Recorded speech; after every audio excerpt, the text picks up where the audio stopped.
Hello, my name is Dr. Tycel Phillips. I'm an associate professor at the University of Michigan, and on behalf of my co-investigators, I'd like to talk about glofitamab step-up dosing in relapsed refractory mantle cell lymphoma.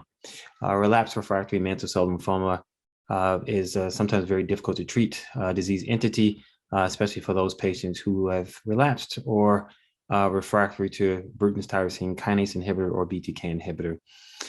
In this study, we took to evaluating the ability of glofitamab, which is a bispecific antibody targeting CD20 and CD3, to have benefit and safety in this patient population.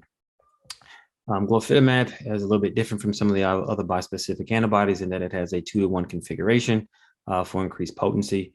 So it has 2 CD20 binding sites compared to some of the others.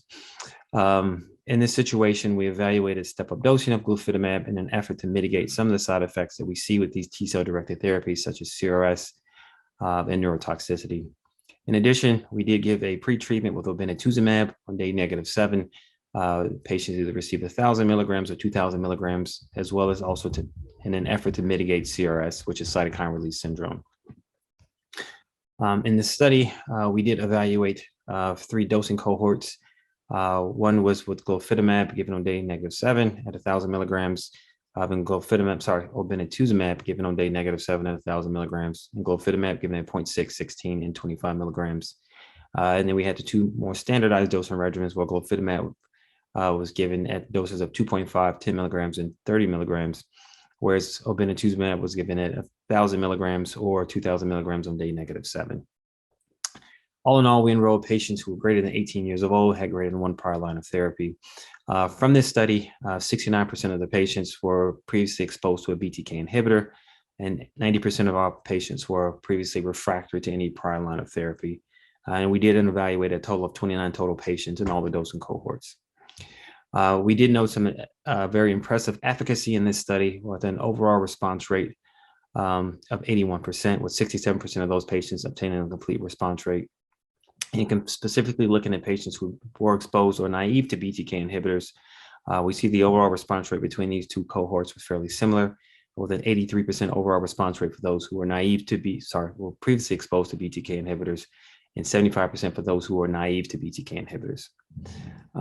As the study is still very early on, the median duration of response as of yet has yet to be reached.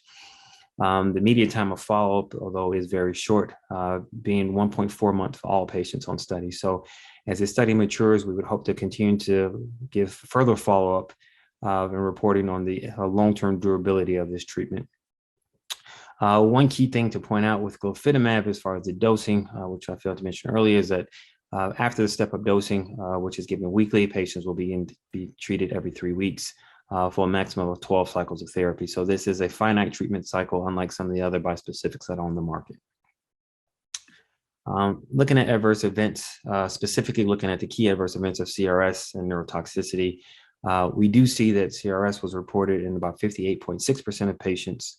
The vast majority of this was grade 1 to grade 2, with very low numbers of grade 3 or 4 CRS. Specifically, we saw 1 patient with a grade 4 CRS event on study. No patients reported any grade 3 CRS events. The median time to first event with CRS was 9.9 hours. The median time to CRS resolution was about 38.8 hours in this study. Again, all very manageable and reasonable. Looking at neurotoxicity, there was only 1 report of neurotoxicity on this clinical study. Again, speaking to the safety of this treatment and compared to some of the other T-cell directed therapies that we utilize in this patient population. So all in all, the glofitamab step-up dosing in patients with relapsed refractory mantle cell lymphoma, this very early and premature study has demonstrated some promising efficacy. We still need more mature data to give us more information about the long-term efficacy of this treatment.